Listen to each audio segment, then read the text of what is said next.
So there's 4 shrines total that we'll be visiting on the plateau itself.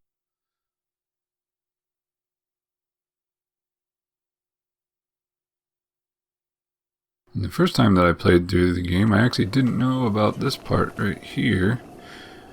Using the Magnesis rune right outside the shrine where you just get it from. But you can actually move around these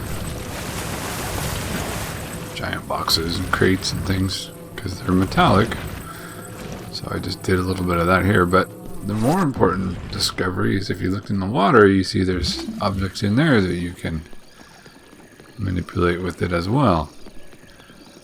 And I'm still not really in a good habit of, remembering to do this at every time that I reach body of water, but it would be a good idea if I got to that point, because often lurking underneath the surface are these treasure chests, and they'll have some goodies for us. So I actually missed this entirely when I first played it, but since then, since I know to look for that, I've realized that, hey, they're right there, right when you get it.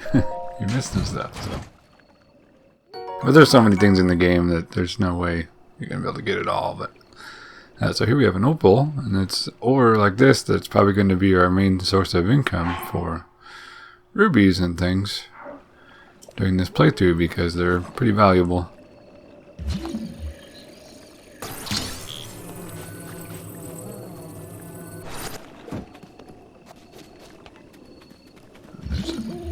You can hear the owl in the background there.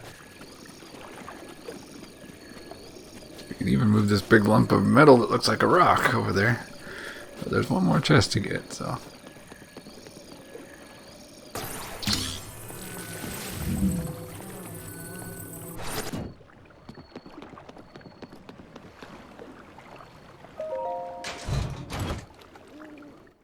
There, we got some amber. It's another one to mostly to sell to merchants and things. They're interested in that stuff. So we'll do that later on.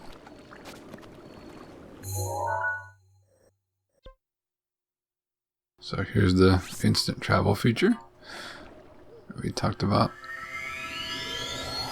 last time, and Link gets broken into a billion light particles that just kind of reconstruct themselves at whatever place you travel to. It's kind of cool.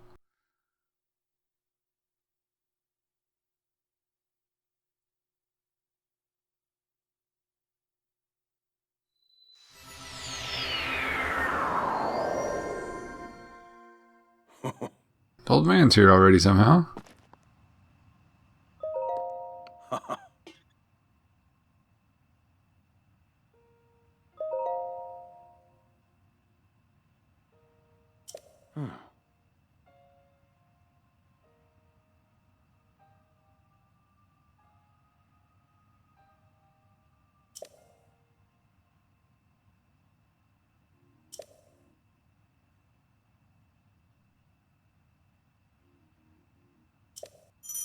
So this is a helpful feature for navigating around the world.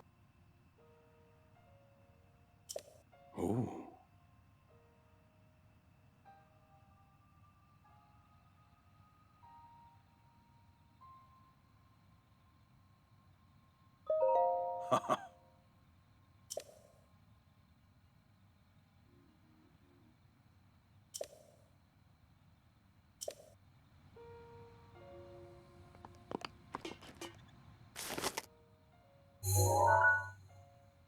So here's our scope on our Sheikah slate. And we're just looking for more shrines like that first one we found. So there's one there off in the distance. And when you can put a pin on it, and you see it makes a little marker on the map. It'll help us easily find it. So there's actually another tower off in the distance, but that's further than the plateau. So we're more interested in the shrine that's next to it there, because that is actually still on the plateau. So it's another place we want to go. And then down here in this forest area, there's something that kind of catches your eye if you look closely. And this is not actually a shrine, but it is a point of interest. So And I knew what was over there from the first time that I played it, and it was a big shock to me then, because I didn't know what was there. But I mark it so I remember to head over there at some point. So we only got 2 shrines, but there's a 3rd one. And now we see it's becoming nighttime. So that's going to change things a little bit. So the blue one and the red one there on the map, they're actually quite far away, as you can see. Those are both shrines. And the yellow one is a point of interest. So here we're just checking out the map. You can zoom out and zoom in. You can see the topography and the names of a bunch of different places around there. There's the Temple of Time that we were at before.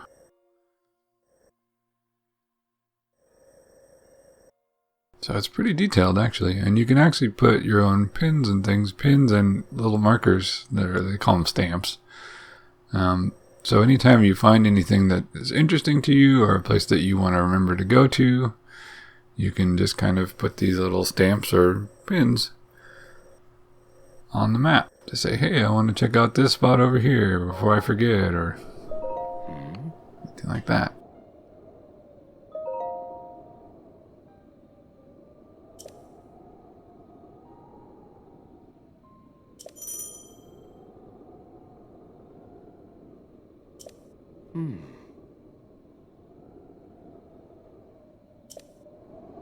So the game does automatically save periodically, but here I wanted to use the save feature. We've had to move a little bit because there's that 3rd shrine. It was actually really close, but where we were standing, the old man kind of blocked our view of it. So I went ahead and marked the last one with a pin, and then I went in here to save the game just for kicks. It does automatically save because see, we already have a save there, but you can manually save whenever you want to too. So that's nice.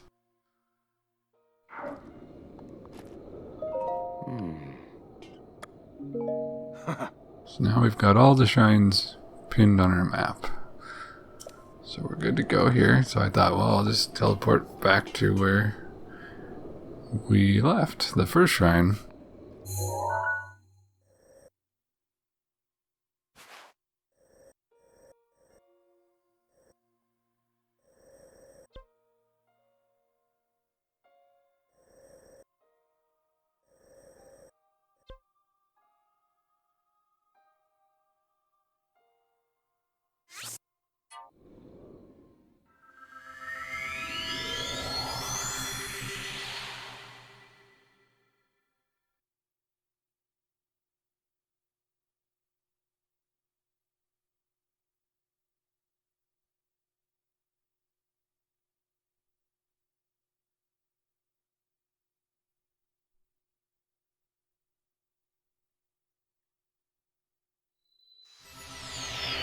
And when we get back, instantly we're being attacked by monsters that weren't there before. So those are skeletal versions of bokoblins. They're called stall. Any of the skeletons are stall anything. So stall bokoblins are there. And this is one of the dangers of traveling around at nighttime. I quickly had Link duck into the water here because I figured they wouldn't follow that way. And then just left on the other side of the bank. And then I thought, well, maybe I'll go over here, but this is actually not water. I did not realize that. There's another bat enemy called the Keys, and they also appear at nighttime and are kind of difficult to shake, so nighttime presents quite a few dangers that aren't present normally. But over here, sparkling caught my eye, so I thought, oh, what's this? And this is our first Hyrule herb, and these will be very useful for us for cooking various dishes and things. So I went ahead and collected the ones over here.